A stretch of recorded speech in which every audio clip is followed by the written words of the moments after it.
भर में aspirational blocks में, एस्पिरेशनल डिस्ट्रिक्ट्स में और जो बॉर्डर के ब्लॉक्स हैं, जो वाइब्रेंट बॉर्डर विलेजेस वाले ब्लॉक्स हैं, वहाँ पे अपनी बेंच लगाते हैं। हमको पिछले साल यहाँ के जो MLA हैं श्री रूपा, उन्होंने भी संपर्क किया था यहाँ बेंच लगाने के लिए। हम कई दिनों से यहाँ बेंच लगाने के लिए प्रयास कर रहे थे, लेकिन अनफॉर्चुनेटली हमको डिस्ट्रिक्ट एडमिनिस्ट्रेशन से सहयोग नहीं मिल पा रहा था। लेकिन इस दफ़ा हम लोग despite all non cooperation from state government यहाँ पे बेंच लगाने के लिए हमने यहाँ पे कई सारी जगहों पे विजिट किया है, कई सारे विक्टिम्स की फैमिलीज से मिले हैं। हमने यहाँ पे आंगनवाड़ी विजिट की, हमने यहाँ पे स्कूल्स का इंफ्रास्ट्रक्चर देखा, हमने गाँव में जाके बच्चों से बात की। हमको ये देखने को आया है कि इंग्लिश बाज़ार जो ये इलाका है मालदा का, जो हेडक्वार्टर वाला ब्लॉक है, उस ब्लॉक में ही कुछ जगहों पर आंगनवाड़ियों में बिजली नहीं है, पानी नहीं है, ड्रिंकिंग वाटर की फैसिलिटीज़ कई गाँवों में अवेलेबल नहीं है। हमने ऐसे दृश्य भी देखे जहाँ 3-3 लाख रुपए से वाटर टैंक्स बनाए गए हैं, लेकिन वो खाली पड़े हुए हैं क्योंकि बिजली के कनेक्शन नहीं दिए गए। हमको गांव वालों ने बताया कि आंगनवाड़ीज़ को बिजली के कनेक्शन नहीं दिए गए हैं। ICDS के सेंटर बिना बिजली के कनेक्शन के चलाना, बिना वाटर टैंक के चलाना वाकई में तकलीफ वाली बात है। यहाँ ICDS के सेंटर्स को गैस कनेक्शंस नहीं दिए गए हैं। ये सब चीज़ें हमने यहाँ पे पाया। हमने यहाँ पाया कि एक कॉटेज होम करके यहाँ पे शेल्टर होम बनाए गए हैं डेस्टिट्यूट बच्चों के लिए। जो जुवेनाइल जस्टिस एक्ट में जो प्रोविजंस हैं, जुवेनाइल जस्टिस एक्ट में जो प्रोविजंस हैं बच्चों को शेल्टर होम में रखने के लिए जिस तरीके की व्यवस्थाएं होनी चाहिए, ये कॉटेज होम उसके तहत नहीं चल रही है।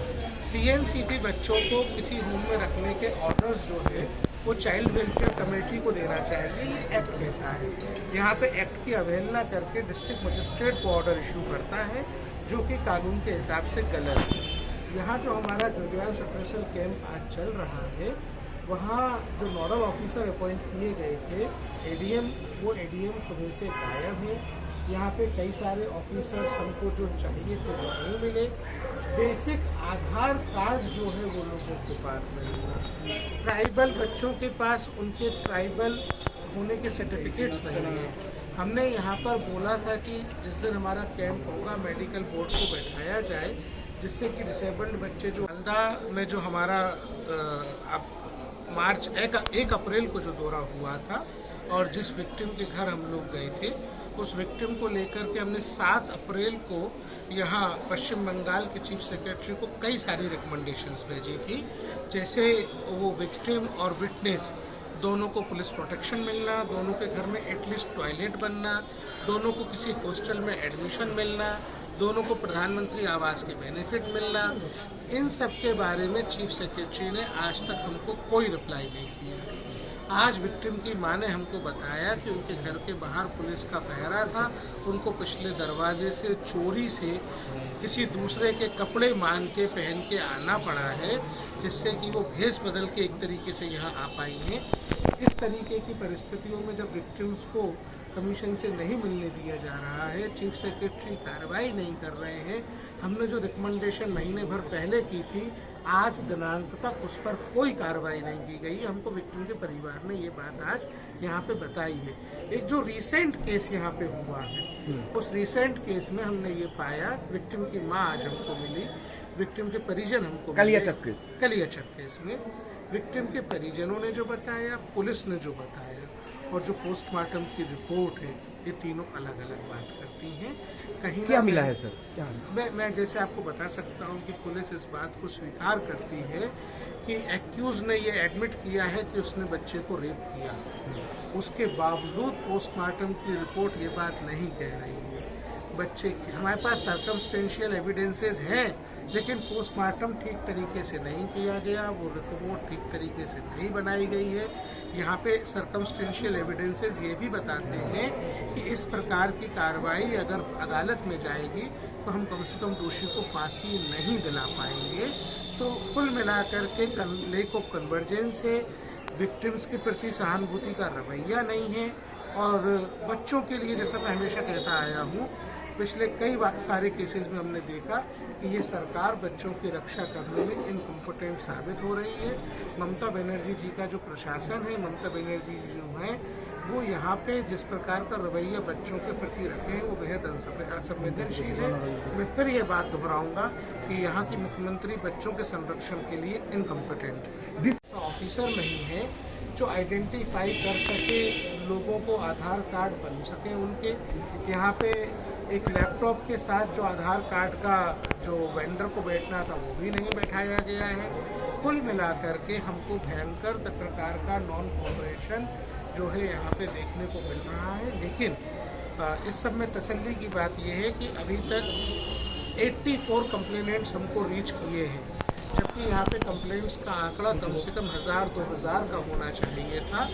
लेकिन इन्होंने बेंच या कैंप के बारे में सूचना भी नहीं भेजी है। हमने बताया था कि आपको पंच के माध्यम से, सरपंच के माध्यम से, आपको ICDS वर्कर के माध्यम से, village level child protection committee के माध्यम से हर गांव में ये सूचना भिजवानी है कि NCPCR की बेंच आयोजित हो रही है, वो इन्होंने नहीं किया। उसके बावजूद आप मीडिया के बंधुओं के माध्यम से जो जानकारी लोगों को मिल सकी, अभी तक 84 कंप्लेंट्स आई हैं। शाम तक मैं आपको स्टेटस और अपडेट कर पाऊंगा। रेप विक्टिम की फैमिली भी यहाँ पर आई, रीजन क्या है? देखिए, हम लोग दिल्ली से चल के यहाँ आ गए। यहाँ के DM साहब अपने घर से निकल के यहाँ तक नहीं आ पाए हैं। इसका मतलब ये है कि इनकम्पिटेंट सरकार ने इनकम्पिटेंट अधिकारी बैठा रखे हैं जिनको बच्चों के संरक्षण से कोई वास्ता नहीं है।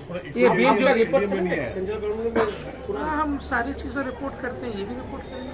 ADM तक नहीं है कोई? ADM नहीं, ADM नहीं है कोई। इसके बारे में आप क्या स्टेप ले रहे हैं? अभी तो देखिए, अभी हमारी पहली प्राथमिकता ये है कि जो बच्चे आ गए हैं, जो शिकायतें आ गई हैं, उनको दर्ज करें। वहाँ दिल्ली पहुँच के एक शिकायत पे कार्रवाई हो, ये इंश्योर करने के लिए नोटिस इशू करें। आपका रिपोर्ट में किसी को दोषी एडमिनिस्ट्रेशन या किसी के खिलाफ एक्शन लेंगे? ये जो आपको दिख रहा है कि यहाँ का DM गायब है, यहाँ का ADM गायब है, अपने बच्चों की शिकायत सुनने के लिए नहीं आ रहे। इस जिले के DM का दायित्व बनता है कि जिले के बच्चों की जो शिकायतें खुद बैठ के सुनता, उसको तो फुर्सत नहीं है। यहाँ के जो और सरकारी अमले के लोग हैं उनको इस बात की फुर्सत नहीं है। यहाँ के मुख्यमंत्री को इस बात की चिंता नहीं है। हम लोग दिल्ली से आते हैं शिकायतें लेने के लिए, तो भी हमको सहयोग नहीं कर रहे हैं, तो भी उपस्थित नहीं हो रहे। ये सब कुछ बताता है कि ये लोग बेहद असंवेदनशील हैं। ये जानकारी PMO को देंगे? हाँ, डेफिनेटली देंगे। हम गृह मंत्रालय को भी देंगे और प्रधानमंत्री कार्यालय को भी और देंगे। एक चीज, ये जो आपके बेंच बैठाया है, ये रेगुलर प्रोसेस में चलेगा? बेंचेस तो हमारी अभी तक हम देश में 70 जगह बेंच कर चुके हैं, लेकिन ये बंगाल में, पश्चिम बंगाल में जो बेंच है वो पहली बेंच है। जितने भी एस्पिरेशनल ब्लॉक हैं, जितने भी वाइब्रेंट बॉर्डर विलेजेस वाले ब्लॉक हैं, हम सभी जगह जाएंगे और अपनी बेंचेस लगाएंगे। अपना ऑफिस यहाँ होगा या नहीं, ये तो बेंच, जस्ट बेंच बने। हम लोग आएंगे, आते रहेंगे, लगातार रहेंगे। कोई एक्शन लेने का सुझाव है? देखिए, एडमिनिस्ट्रेशन जो है अगर अपनी ड्यूटीज पूरी नहीं करता है तो एक बहुत धीमी प्रक्रिया है। इनके सर्विस रिकॉर्ड में ये सब चीज़ें दर्ज होती जाएंगी। तो जो IAS ऑफिसर कभी प्रिंसिपल सेक्रेटरी होकर रिटायर होता, कभी चीफ सेक्रेटरी होकर रिटायर होता, उनको अपनी सर्विसेज में उस तरीके की प्रमोशन इसलिए नहीं मिलेंगे क्योंकि उनके सर्विस रिकॉर्ड में ये बातें दर्ज रहेंगी कि असंवेदनशील है, इनको उस तरीके की पोस्टिंग्स नहीं मिलेगी। ये प्रक्रिया हम तय करेंगे। घर गए थे, एक आंगनबाड़ी विजिट करने गए थे, एक चिल्ड्रन होम विजिट करने गए थे। उस वक्त एक पुलिस वाला था, भट्टाचार सब इंस्पेक्टर था, वो हमारी तस्वीरें ले रहे थे। हमने उनसे पूछा कि आप तस्वीरें किस अधिकार से ले रहे हैं, तो उन्होंने कुछ नहीं बताया हमको। हमने उनका मोबाइल अपने हाथ में लिया। हमने ये मोबाइल देखिए, इस मोबाइल में आप लोग देख सकते हैं, इसमें अलग अलग व्हाट्सएप ग्रुप्स जो है वो हमारी तस्वीरों से भरे पड़े हैं। ये किस प्रकार की जासूसी यहाँ की स्टेट गवर्नमेंट हमारी करती है, इस तरीके का मामला एक तिलजला में भी हमने देखा था जहाँ हमारी जासूसी कर रहे थे। उसके बाद इन्होंने मेरे ऊपर हमला किया था।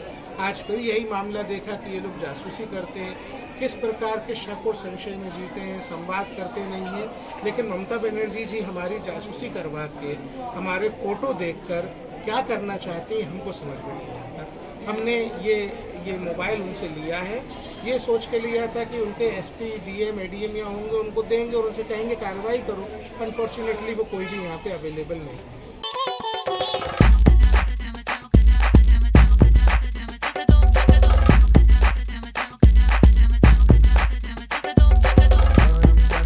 জুয়েলার্স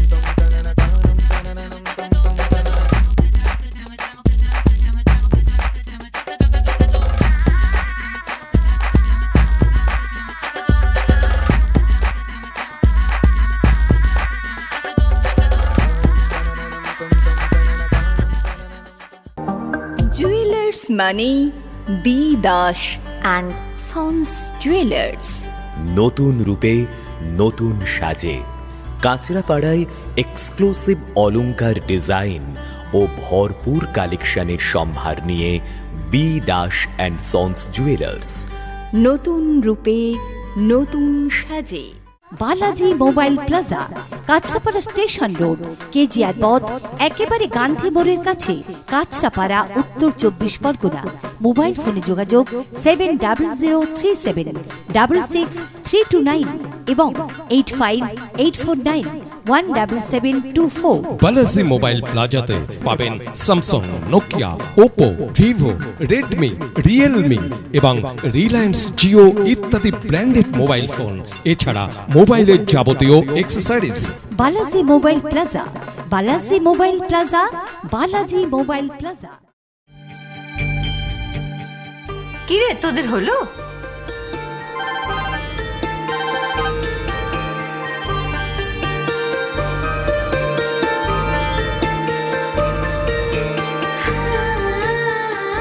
পিপি, বর এসেছে।